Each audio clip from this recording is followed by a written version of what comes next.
गोंयांत दाबोळी विमानतळाचेर पावले उपरांत ई-व्हिजा दिवपाची सुविधा डिसेंबर 2014 सावन सुरू केल्या। ताका आतां 1 वर्स जालें।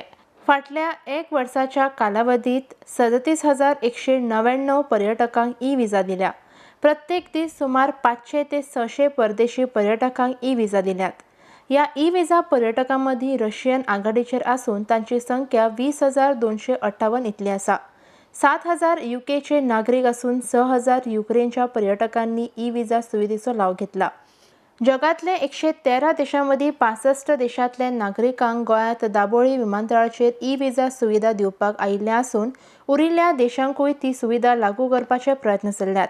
Australia, Canada, Finland, France, Germany, Malaysia, Jordan, Sweden, New Zealand, Poland, Portugal, चीन, जपान, स्पेन अशा आनीक हेर देशांतल्या पर्यटकांनी गोंयांत आयिल्ले ई-व्हिजा सुविधेचो फायदो करून घेतला।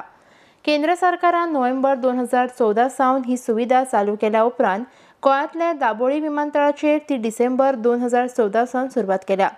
ताचो फायदो विदेशी पर्यटकांक जाता आनी तो वाडत आसा अशें पर्यटन खात्याचें म्हणणें आसा। वेगवेगळ्या देशांनी जाल्ले जागतीक पर्यटन मेळावे प्रदर्शनात गोंयान भाग घेवन वेगवेगळ्या देशांत रोड शो केल्यात। थंयच गोंयच्या ई-व्हिजा सुविधेची जाहिरात तशेंच मोठ्या प्रमाणात केल्ल्या प्रचाराक लागून गोंया कडेन विदेशी पर्यटक आयल्यात।